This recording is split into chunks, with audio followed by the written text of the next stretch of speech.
atraksi interpersonal. So, buat kalian stay tune di video kita kali ini ya. Dadah! Halo guys, jadi balik lagi nih sama aku Palupi yang bakal bahas tentang pengertian atraksi interpersonal. Nah, menurut Densi Berlin sendiri, dengan mengetahui garis-garis atraksi interpersonal, kita bisa merumuskan atau meramalkan nih kepada siapa pesan itu akan dituju dan bagaimana respons si komunikan dalam menerima pesan itu.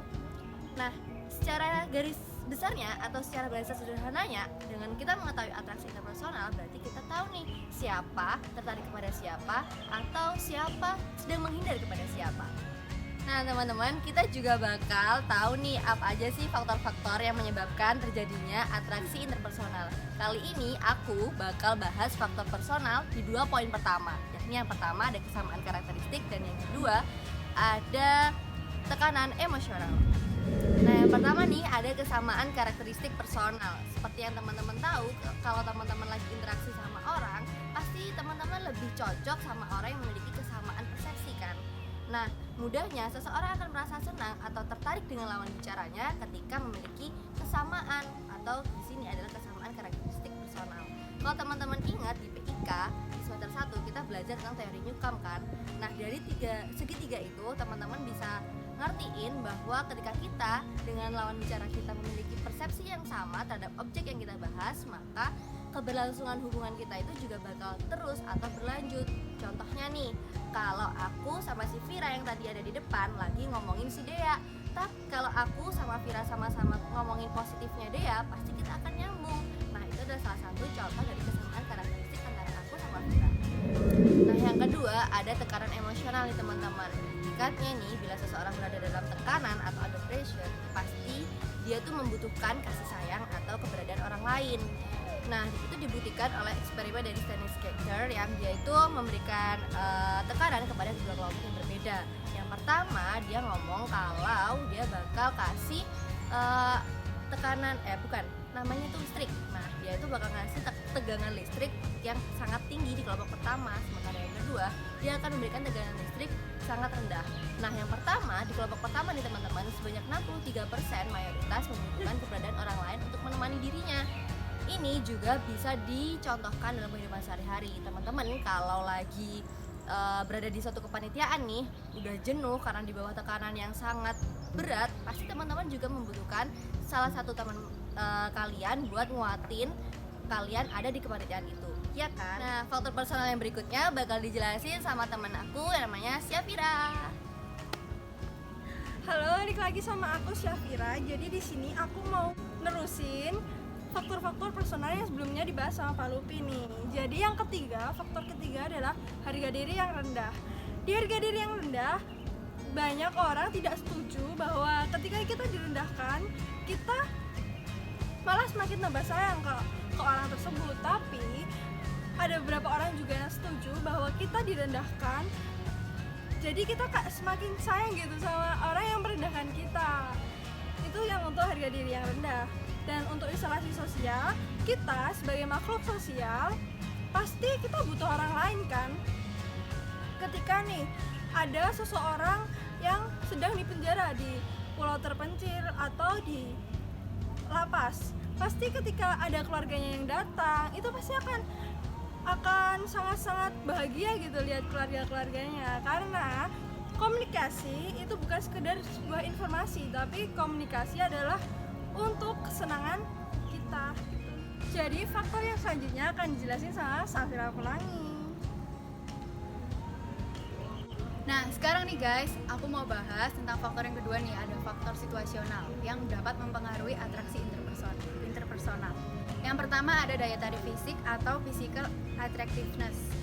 Nah, tidak dapat dipungkiri bahwa kita cenderung senang terhadap orang yang tampan dan cantik. Dan pada umumnya orang yang cantik dan tampan itu lebih mendapat perhatian dan simpati dari orang lain. Nah, ini aku mau kasih contohnya yang lagi hangat di masyarakat, yaitu isu beauty standar. Nah, publik itu lebih mengutamakan mereka yang cantik dan tampan, yang padahal sebenarnya itu cantik itu relatif dan tidak ada standar dalam kecantikan atau penampilan fisik.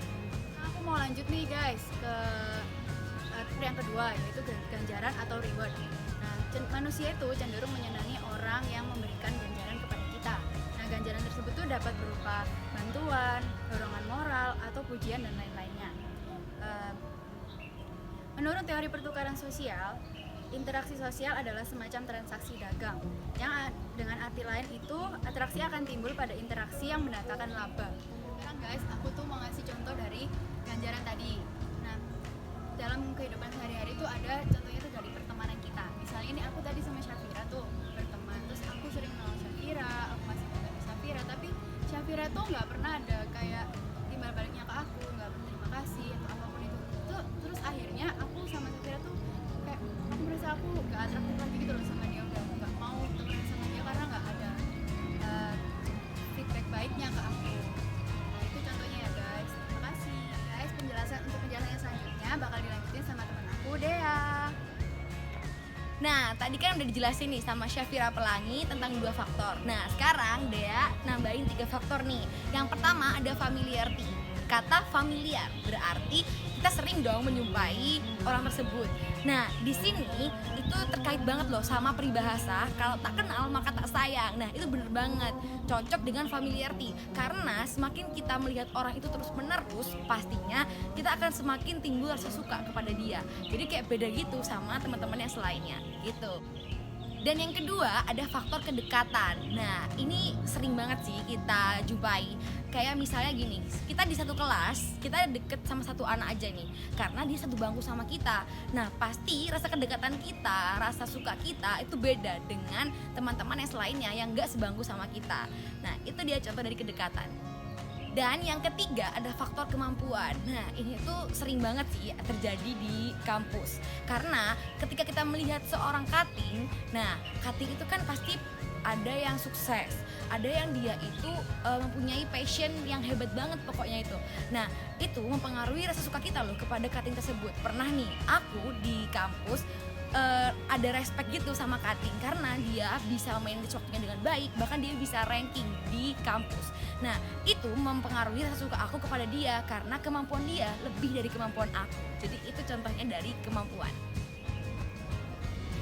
Selanjutnya, aku akan menerangkan tentang pengaruh atraksi interpersonal pada komunikasi. Nah, yang pertama adalah penafsiran pesan dan penilaian. Pendapat dan penilaian kita terhadap seseorang tidak semata-mata berdasarkan pada pertimbangan yang rasional karena kita adalah makhluk yang emosional. Maka dari itu, ketika kita menyukai seseorang, maka kita cenderung melihat segala aspek yang ada di dalam dirinya adalah sisi yang positif. Tetapi sebaliknya, jika kita tidak menyukai seseorang, maka kita akan melihat segala aspek yang ada di dalam dirinya adalah aspek yang negatif. Dan sekarang aku akan menjelaskan yang kedua, efektivitas komunikasi. Komunikasi interpersonal dapat dinyatakan efektif bila pertemuan komunikasi merupakan hal yang menyenangkan bagi komunikan. Contohnya, bila kita berkumpul pada kelompok, suatu kelompok yang memiliki kesamaan dengan kita, maka kita akan cenderung terbuka dan senang berada di dalam kelompok tersebut. Tapi jika kita berkumpul dengan orang yang kita benci, maka kita akan tegang, resah, dan cenderung untuk menutup diri dari kelompok tersebut. Nah, itu dia 2 pengaruh atraksi interpersonal pada komunikasi interpersonal. Hai guys, thank you for watching. Sekian pembahasan dari kelompok kami. Jangan lupa Like, Comment, and subscribe di di bawah ini. Dah. Dadah!